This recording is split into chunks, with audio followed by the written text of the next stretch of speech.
اسلام آباد high court ہے وہ آپ جو کہہ لیں کہ خبروں کا مرکز بنا ہوا ہے، اور یہ آج سے نہیں ہے بلکہ ٹرانسفر ججز جب سے اسلام آباد ہائی کورٹ میں آئے ہیں تب سے لے کر اب تک کہیں نہ کہیں جو صورتحال ہے وہ گمبھیر ہمیں نظر آتی ہے، عدلیہ میں تقسیم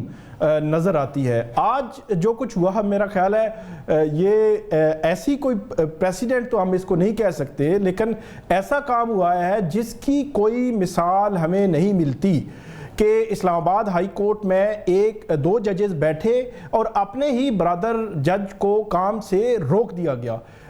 کام سے روکنے کے حوالے سے یا ان کو عہدے سے ہٹانے کے حوالے سے یا ان کے خلاف کسی قسم کی مس کنڈکٹ کی کارروائی کے حوالے سے سپریم جوڈیشل کونسل ایک واحد فورم ہے جو ہائی کورٹ، سپریم کورٹ مطلب سپیریئر جوڈیشری کے ججز کے خلاف کارروائی کر سکتا ہے، لیکن یہ انہونی کہاں پہ ہوئی؟ یہ اسلام آباد ہائی کورٹ میں انہونی ہوئی۔ گزشتہ روز بھی ایک انہونی ہوئی کہ چیف جسٹس سرفراز ڈوگر جن کے خلاف ایک جو کمیٹی تھی ہراسمنٹ کی جسٹس سمر رفعت امتیاز کی، 17 جولائی کو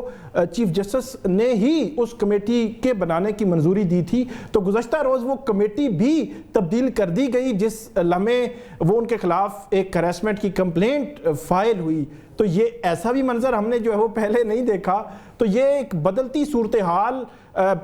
عدلیہ کو بطور ادارہ کمزور کر رہی ہے۔ اس میں آپ کسی ایک فریق کی بات کریں یا دوسرے فریق کی بات کریں، لیکن عدلیہ بطور ادارہ کمزور ہو رہا ہے۔ چیف جسٹس سرفراز ڈوگر جو اسلام آباد ہائی کورٹ کے ہیڈ ہیں، اسلام آباد کی جو جوڈیشری ہے اس کے ہیڈ ہیں، میرا خیال یہ ہے کہ اس سارے معاملے کو اگر کچھ جو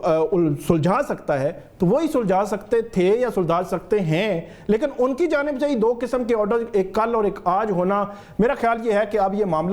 رکنے والا ہمیں نظر نہیں آ رہا۔ اور جو ایک تقسیم ہے جو پہلے بھی آپ خطوط کی شکل میں دیکھ لیں، آپ فل کورٹ میٹنگ ہوئی ریسنٹلی اسلام آباد ہائی کورٹ میں ٹرانسفر ججز کے خلاف، وہاں پہ معاملہ پڑا ہوا ہے سپریم کورٹ۔ اچھا، اس میں ایک اور چیز کہ جسٹس طارق محمود جہانگیری جو ہے چیف جسٹس سرفراز ڈوگر اور دو اور ٹرانسفر ججز کے خلاف سپریم کورٹ میں پٹیشنر ہیں، ان کی اپیل اس وقت بھی سپریم کورٹ میں پینڈنگ پڑی ہوئی ہے ٹرانسفر کے کیس میں۔ تو چھوٹے چھوٹے معاملات میں ہمیشہ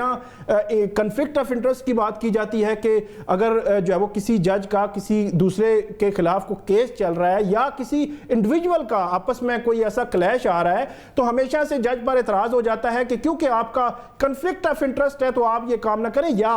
ججز خود بھی بعض اوقات جو ہے وہ یہ کام کرتے ہیں اور بینچز سے الگ ہو جاتے ہیں۔ لیکن یہاں پہ جسٹس سرفراز ڈوگر جن کے خلاف justice Tariq Mahmood Jahangiri supreme court میں ان کا کیس انہوں نے نہ صرف سنا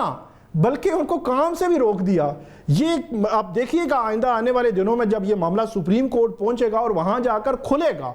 تو اس کو میرا نہیں خیال کوئی سنبھال سکے گا۔